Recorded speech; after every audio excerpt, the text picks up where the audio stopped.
it's out with the old and in with the new. In the other half of Manchester, as United unveil their ambitious plans to build an iconic 100,000-seater stadium costing around £2 billion.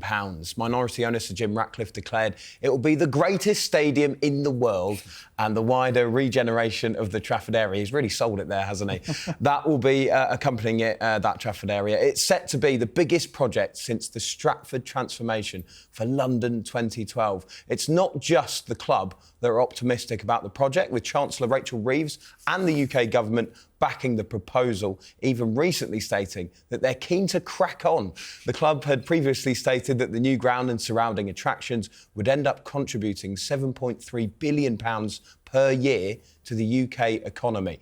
However, the new stadium announcement has come amidst a lot of bad press for Sir Jim Ratcliffe and Ineos, with seemingly endless cuts right down to what's being served in the canteen, a constant source of frustration for the United faithful. Question marks have also been blown up with regards to the structure of the club's hierarchy. Sir Jim Ratcliffe admitted that mistakes were made with the acquisition of sporting director Dan Ashworth, who left his position after just 5 months, as well as the contract extension given to Eric Ten Hag before his eventual sacking. Jamie Jackson, the best stadium in the world. All sounds very exciting, doesn't it? Can you give us any kind of timeline on this, though? Well, we have a whip round now that will start off the sort of timeline. Just with Stefan's fee will sort that, yeah. Just with regard to the sort of... I mean, they're saying £2 billion, but I'd be surprised if it comes in at any less than 3.5 stroke $4 billion. I mean, it's just going to balloon. These costs always do.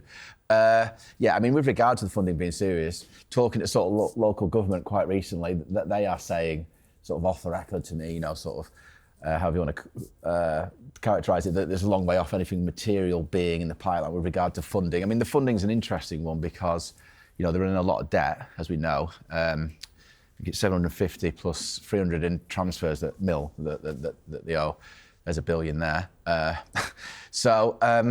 I don't know, it's interesting. It's interesting that the government are keen on it. I just wonder whether the government are keen on it because it's sort of something in the north, so for them politically, you know, so for example, it could have been in Newcastle, it could have been in Liverpool, you understand what I'm getting at? Levelling up, however you want to call it.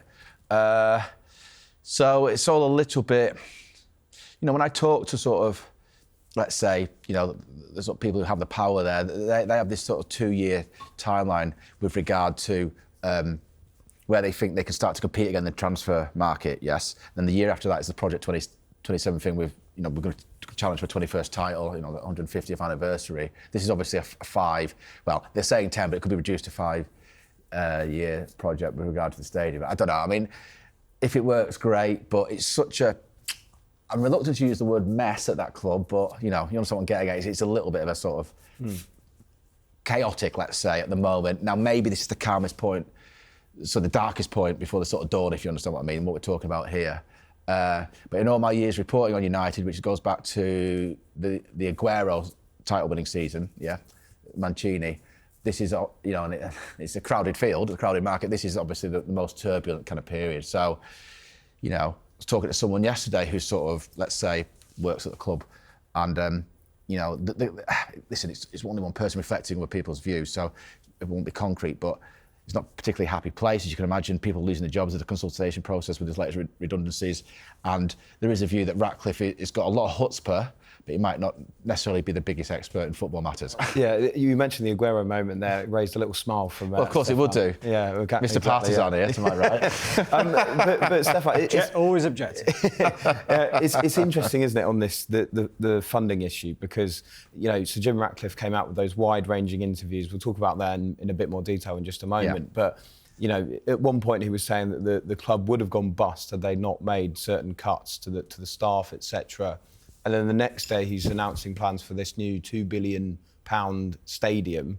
I mean, you can see why that looks a bit strange for the eyes watching on from the world. Why do you think he did that? Is there anything to do with the funding as to why he made that decision? Well, look, the funding they've dodged completely. So what they say is it's too early. And I think it's true that it is too early. I think from what I can gather, the launch process, and remember, we're talking about a CGI and a model, and not a lot else, was as much to do with getting momentum into the process, particularly with central and local government, as it was to do with the actual build of the stadium. And I wouldn't criticise that at all. I think if you're trying to drive a difficult project, and I think this is a difficult project, there are almost no stadia in the world with 100,000 seats, right? There's a reason why there tends to be a limit to the number of seats that people put in, and it tends to be because it's not economic to do so. This is an enormous project in terms of scale, £2 billion of estimate right now, which, as Jamie says, by the time you've got a few years of inflation in there and you've got the debt cost and everything else is going to be a lot more than 2 billion probably, the existing debt. So there's good reason to get some momentum into the process just to get it moving. I think underlying it in terms of them having a very positive forward picture, you have to remember that despite Ratcliffe trying to make out as though United are in some kind of financial crisis, the reality is that on the other side of their announcements, their public announcements, first of all, they're confirming that they have no issue with paying their bills as they become due over the next 12 months. And they confirmed that in an announcement in early February to the New York Stock Exchange. So you can forget this idea that they were somehow running out of cash. Secondly, they have a whole load of people around the table who, in the worst case scenario, could find cash to put into the club to pay the bills. Now, the third thing, and this is one thing that's sort of missed by a lot of people, is United's own announcements say that this year will be one of the most profitable years that they've had in the last 6 years. So they're talking about guiding the market, and that's guidance that you give to stock market investors about a conservative estimate to how you think you may perform. Their performance, they have guided, will be around about £160 million of EBITDA. Now, you might say that that measure is not a good measure in a football club because it's before a whole load of costs that United have, such as all of the player amortisation, and they've got huge player amortisation because of years and years of failed transfers. They've got big interest costs that we know about from Glazers. But the bottom line here is that United are still arguably the most profitable club in the world. So for all Ratcliffe's sob story about financial performance, this is a club that has generated profits for almost every year since the Glazers have been involved. I'm not saying they've done a good job, but I am saying that it is a machine, and United will continue to be successfully financially, regardless of any sob story that Ratcliffe gives. Now, that does not mean that they can therefore fund a £3 billion, £2 billion stadium project. That is a project that, on the face of it, looks very, very difficult to fund for Manchester United as we sit here today. Jamie, just going back to the point you made about the club, for want of a better word, being a mess at the moment. You don't want to put all of the blame on Ineos because there were problems before they arrived. Of course there were. Yeah. But with the mistakes that they've made so far, and that's Sir Jim Ratcliffe's words, not mine. Yeah, sure. Should there be any fear amongst Manchester United fans that it will be them that are driving this project forward? Well, I think a little bit of fear. All I'd say is Ratcliffe has now turned around and said, look, it's a fair cop. We made mistakes over Ten Hag and Ashworth, because both decisions, particularly Ashworth for me, was farcical. But you can make a case for Ten Hag as well. So, and the reason why I think that's important is because that says to me, at least I try to read the room. At least he has got it in him to say, I'm sorry. I think he actually did say, I'm sorry. And that's almost, you're allowed to make mistakes. But I mean, this is the biggest project since 1910. What I was going to go on to say is I think this is actually probably more up Ratcliffe Street to do with football decisions. Because, the reason Ashworth left was because, as it's told to me, he could never have got on with Ashworth, I was told, yeah?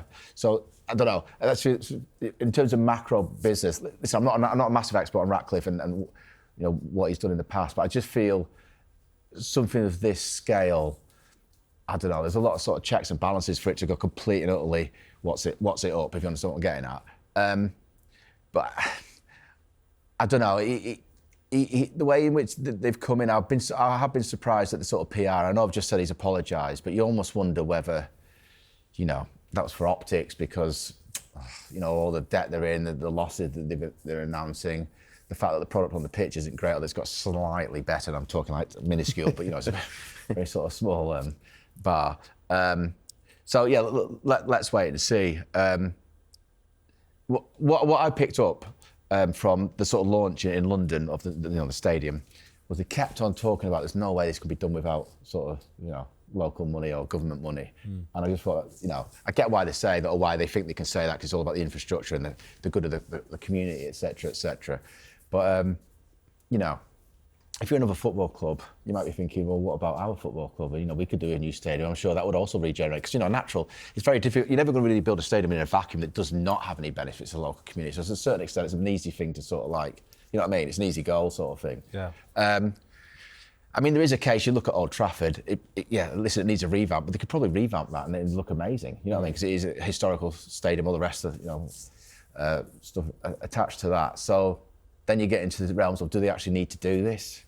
And I always say, if you don't know the answer to something in life, it's money. And if you do know the answer to something, it's money. So I just see, and it's interesting what Stefan was saying then, because Woodward basically said it, the famous quote, we could not win anything for 20 years, we'll still make loads of money. In essence, he said once, Woodward, the former vice chairman. And what Stefan's saying there, that's why Ratcliffe's in there, to make money. There's nothing wrong with that, he's a businessman, but that's why he's there. He's not there for the good of the community or necessarily, or to be altruistic. Who is in business, I get that, it's nothing against him. Yeah. Well, I think it goes back to what you're saying about the honesty. I think you've seen in Ratcliffe a level of honesty in the way that he's spoken. I think he's spoken outside of the advice, probably. The PR advice would be, really just don't meet any of these guys. Don't tell them anything. Yeah. And yet he's gone out and he's admitted things. I think he was being honest about the things that he admitted.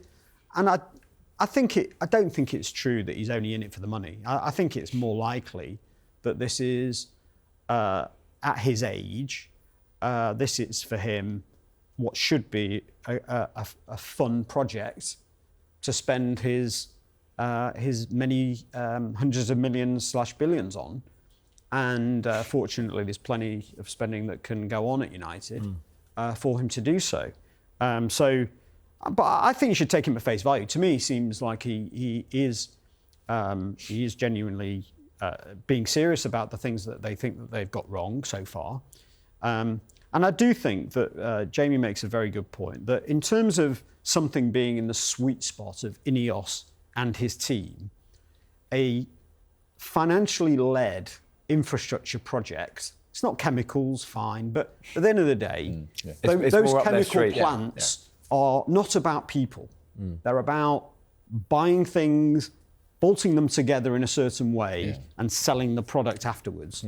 And all of the components of that, be that how do you fund it, whether it's debt, what rates you get on the debt in the global financial markets, all of that, very dry stuff that I like and nobody else does. Is the that's why we keep getting you back, Stefan. I know, and there'll be nobody watching, but it's fine.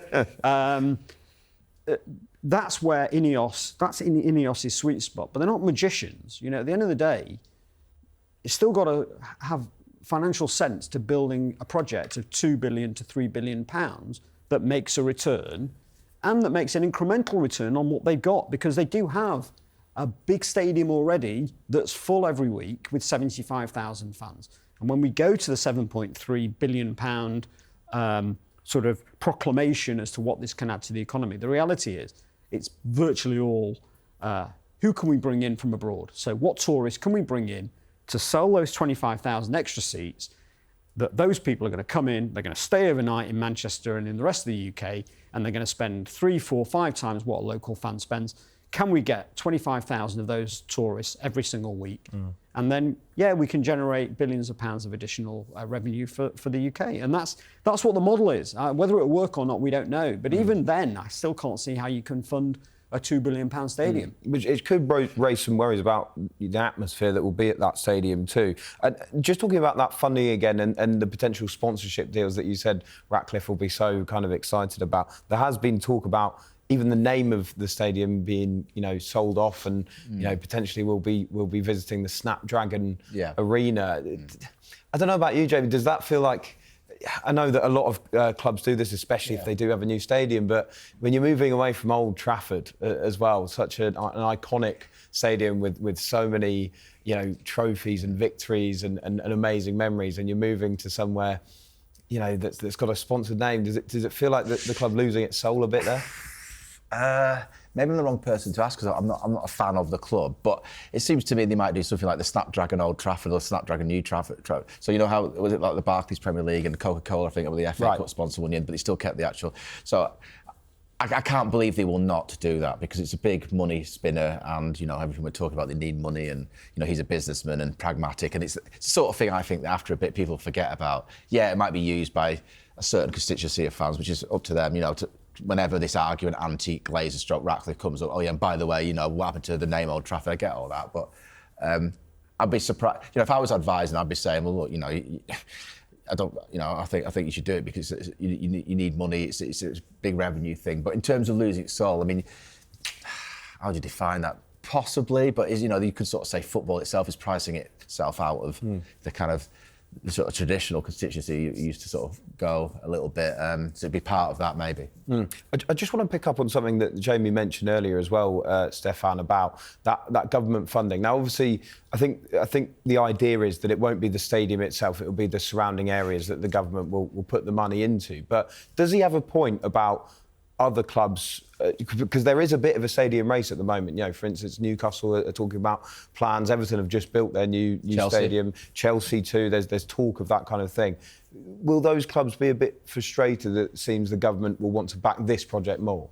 Well, there'll be lobbying. I mean, so I think it's less about being frustrated. It's for every club to do what they need to do to get as much government and so central government and local government support as they can, and whether clubs realise it or not, that is a competitive race to get the support of your local constituents. And I'm sure that Everton are doing it right now in terms of trying to build the infrastructure around their new stadium. If they're not, they're crazy. I'm sure Newcastle are working very closely with the council. I mean, they have to be because some of the land is actually held by the council. So they'll be working closely there. Chelsea will not be able to do anything without the local residents of Kensington and Chelsea effectively either being in support or not being as objectionable as they might be. So everybody has to work with those constituencies. And I think part of the reason that United have done the soft launch that they've done is to try and, as I said before, to try and get some momentum into that process, because it's all very well saying no central government, no local government is going to build the stadium, but you can already see that there's some grey areas around the project station, where you know, is it government money? Is it not government money? Is it United land or is it government land? You know, there's going to be significant money spent in helping Manchester United build a £2 billion stadium, and it may be that there's good reason to do so. But you're absolutely right that every other city, and by the way, this is almost now, football stadia seem to be almost the only project, aside from a failed HS2, that anybody is suggesting that we should build. I mean, the fact that I think there's only 3 projects that are even kind of talked about by central government right now. One of them is Heathrow, which has been a long-standing project that's never happened. One of them is HS2, and one of them is Manchester United's new stadium. And that in itself is a crazy situation. So, look, we'll see. I would think all of the clubs who are looking to invest in infrastructure are having similar conversations. And there's only a certain amount of money that can go around. By the way, it has been revealed by the Manchester Labour MP Graham Stringer that Manchester United actually rejected the chance to move into the Etihad, what is now the Etihad, for free in 2003 as well. Would have been an 80,000 seater. I don't know, Jamie, does it feel like a missed opportunity, or when you think about it, moving away from Old Trafford at that time, would that have been the right move? It's difficult to tell because who knows what would have then have followed it if... I mean, you know, I can just sort of talk about losing its soul. You can sort of see the outcry from fans. Because Old Trafford's obviously been there since, I think it was 1910 it opened. It was obviously bombed badly in the Second World War, rebuilt all the rest of it. A heck of a lot of very good players have played on that pitch, either for the team or against that team, you know what I mean? There was a lot of... And as I understand it, it might not be the same way it's configured, but it's the same patch of grass. So, I don't know, that to me... You know, kind of going against my own argument earlier about the naming rights, that to me means something, sort of. So I wouldn't be too upset about that. I mean, the only thing is City going for a peppercorn rent, didn't they? That was a sensible commercial in the absence of other bidders. As we know. At the end of the day, United, that conversation about United moving to the Commonwealth Stadium as it was then will have been a conversation that lasted about 2 minutes. I mean, first of all, it's actually in a different city, isn't it? It's going from, isn't it Trafford? Is Trafford its own, or Salford? So he's actually moving. I'm not a United fan, but that, so he knows what he's doing there. It definitely is in Manchester. Moving city, so I suggested that was never really. Stefan being cheeky. Yeah, he is. The first time on this show. But so. I mean, I don't think he's being serious with that suggestion that United would ever have done that. And anyway, 25 years ago, when they were having the conversation, it wasn't necessary. Old Trafford was in good shape, so. Yeah, and now it's it's got one of the biggest waterfalls in the country. I'm joking, of course. It's a feature. It's a feature, that's true. Just very quickly, Jamie, as well. I mean, you were the person who reported that story about what was going on with the canteen closing down and the food changing and all these goings on behind closed doors. What's the current mood within the club in your eyes? Good question. It's probably not particularly happy. I think there is a definite. Maybe factionalisation is too strong, but there's a definite Ineos and the rest of the club thing going on, which you're going to get in any situation, I suppose, when a new sort of broom, if I can put it that way, comes in and wants to do sort of massive changes. Speaking to a couple of people about a week ago, and they're saying the sort of one upturn of, how he ruled that everyone has to work in the offices now rather than at home. One of the upturns, or the only good thing about that is that there's a bit of camaraderie because people are together, and sort of. It's there's that story I did the scouting department has been going to be slashed. I get that any business or a lot of businesses are kind of be, they do need sort of slimlining, but I don't know. Once this next round goes through, I think it'll be 450 have gone of 1,100. I mean, you tell me, you probably have a view on it, but that's what, a third or 40% of what was there. It's quite a massive cut, isn't it, in any business, right? Yeah, I think when you actually break down the numbers and you compare football side and non-football side, and they talk about the numbers from about 10 years ago, and they didn't even have a women's infrastructure then, and the size of the football department was much smaller. So actually, when you do the maths, you're talking about something like 50% of the administration, media, and commercial teams will have been made redundant. So you would think that is going to have some kind of impact. On the flip side, the business reality is clearly the club has got a little bit flabby in terms of how it's been operating. And it's likely that actually on the back end of this, they will create a better organisation. They will have a more dynamic set of people who are more in tune, especially if they've all gone back to the office. I suspect they will get some benefit from it. I think that what's likely to happen is that they'll have to rescale up again, because what's probably happened is they cut very deep. So they'll cut very deep. If they can qualify for the Champions League through the Europa, that will make a material difference to the next step of the rebuild. If they don't, then I think it's going to take longer. But I think at some point you'll take the hit, you'll retrench back, you'll have a core of the best people because you'll have got rid of people that you perceive to be the lower performers, and then you'll rebuild again from there. And that's a pretty, well-trodden path. It's just that obviously it's extremely painful for the people that are involved, both going out, but also the people that are left.